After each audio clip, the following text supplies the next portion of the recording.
John chapter 7. Jesus goes to the Festival of Tabernacles. After this, Jesus went around to Galilee. He did not want to go about in Judah because the Jewish leaders there were looking for a way to kill him.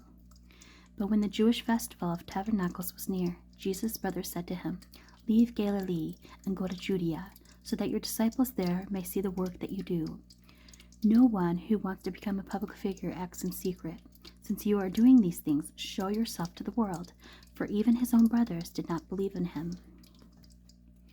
Therefore Jesus told them, "My time is not yet here, and for you any time will do.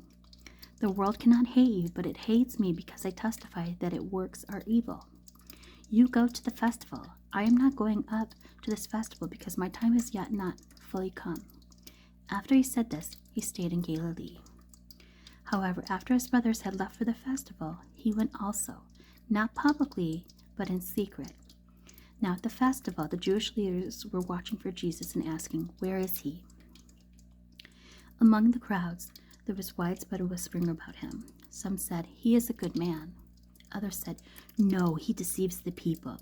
But no one would say anything publicly about him for fear of the leaders. Jesus teaches at the festival. Not until halfway through the festival did Jesus go up to the temple courts and begin to teach. The Jews there were amazed and asked, "How did this man get such learning without having been taught?" Jesus answered, "My teaching is my own. It comes from the one who sent me. Anyone who chooses to do my will of God will find out whether my teaching comes from God or whether I speak on my own. Whoever speaks on their own does so to gain personal glory. But he who seeks the glory of the one who sent him is a man of truth. There is nothing false about him. Has not Moses given you the law? Yet now one of you keeps the law. Why are you trying to kill me?" "You are demon-possessed," the crowd answered. "Who is trying to kill you?" Jesus said to them, "I did one miracle, and you were all amazed. Yet because Moses gives you circumstances, you circumcise a boy on the Sabbath.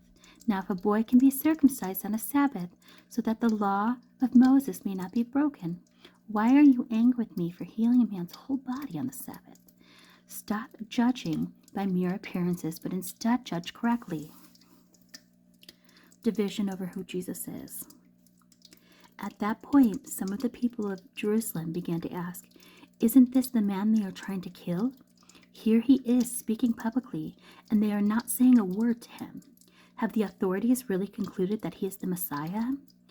But we know where this man is from. When the Messiah comes, no one will know where he is from." Then Jesus, still teaching in the temple courts, cried out, "Yes, you know me, and you know where I am from. I am not here of my own authority, but he who sent me is true. You do not know him, but I know him, because I am from him and he sent me." As they tried to seize him, but no one laid a hand on him, because his hour has not yet come. Still many in the crowd believed him. They said, "When the Messiah comes, will he perform more signs than this man?" The Pharisees heard the crowd whispering such things about him. Then chief priests and the Pharisees sent temple guards to arrest him. Jesus said, "I am with you for only a short time, and then I am going to the one who sent me.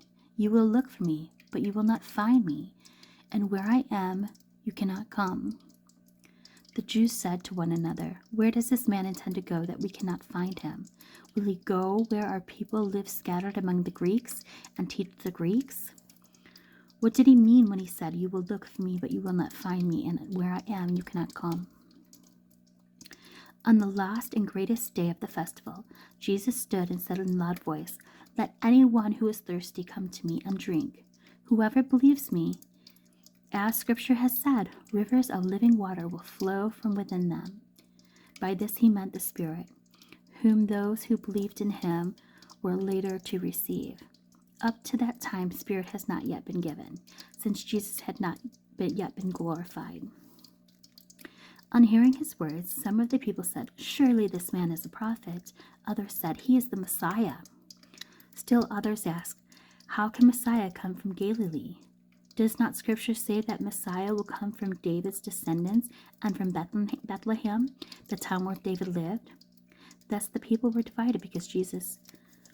Some wanted to seize him, but no one laid a hand on him. Unbelief of the Jewish leaders. Finally, the temple guards went back to the chief priests and the Pharisees, who asked him, "Why didn't you bring him in?" "No one ever spoke the way this man does," the guards replied. "You mean he has deceived you also?" the Pharisees retorted. "Have any of the rulers of the Pharisees believed in him? No, but this mob that knows nothing of the law, there is a curse on them." Nicodemus, who had gone to Jesus earlier and who was one of their own number, asked, "Does our law condemn a man without first hearing him to find out what he has been doing?" They replied, "Are you from Galilee too? Look into it, and you will find that the prophet does not come out of Galilee."